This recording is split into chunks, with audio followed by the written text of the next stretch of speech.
국내 3대 갯벌 중 하나로 바지락과 생합뿐 아니라 흰발 농개 등 멸종 위기종까지 넘쳐나던 곳. 바닷물이 막히기 전 부안 해창 갯벌입니다. 그러나 지금은 더 이상 갯벌의 모습을 볼 수 없습니다. 지지부진하던 갯벌 매립은 잼버리 유치로 속도가 붙어 해창 갯벌 역시 역사 속으로 사라졌는데요. 농지기금 전용 등 꼼수로 진행한 매립이 파국의 잼버리로 치달으면서 이 땅의 과거가 시사하는 바가 적지 않습니다. 지구촌 4만여 청소년이 모여든 새만금 세계 잼버리 대회장. 야영장 한편 자투리 땅에 장승이 다시 세워집니다. 20년 전 간척 사업이 갯벌의 생명을 아순데 대한 사죄의 뜻으로 서울까지 삼보 일배가 시작된 곳. 환경운동의 성지인 해창 장승벌에서 잼버리 개최로 가속화된 희생을 기억하는 행사가 열린 겁니다. 우리 사람이 항상 지킬 수가 없잖아요.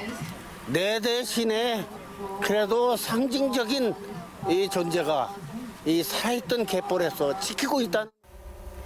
장승이 세워진 이곳 바로 뒤가 문제의 잼버리 야영지입니다. 여전히 곳곳에 염생식물이 자라는 모습을 확인할 수 있는 이곳은 10여년 전만 해도 갯벌이었는데요. 잼버리 부지로 결정되면서 3년 전 매립 공사가 이뤄졌습니다. 갯벌을 매립한 새만금 세계 잼버리 부지는 대회 개최 전부터 우려가 컸습니다. 비가 빠지지 않아 애초 야영에 부적합했던 것.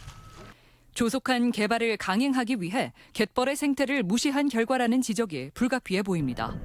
농지라고 하는 이런 문제가 있었을 때 다른 부지를 검토를 했어야 되는 거거든요. 결국은 새만금 매립 속도전을 위해서 정치인들의 한탕주의가 불러온 파국이다.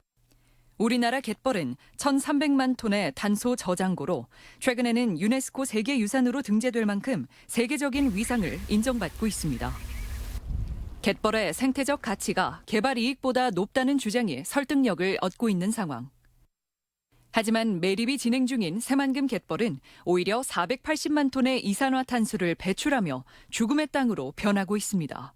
기존의 갯벌이 가지고 있던 수질 정화 능력이 없어지는 거잖아요.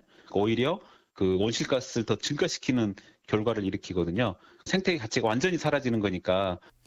이제 새만금 지역에 남은 갯벌은 단 한 곳, 수라갯벌. 저어새 등 40여 멸종 위기종의 보금자리이지만 잼버리 유치와 함께 국제공항이 속도를 내면서 마지막 갯벌마저 위태로운 처지입니다. 결국 파국을 맞은 새만금 세계 잼버리.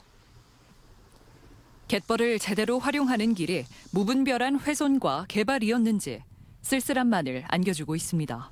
침착함과 이런 쓸쓸함이 있고요. 그런데 지금 우리가 여기에서는 어떤 걸 해야 될까 이런 생각들이 지구 세로봄 전주 MBC 목서윤입니다.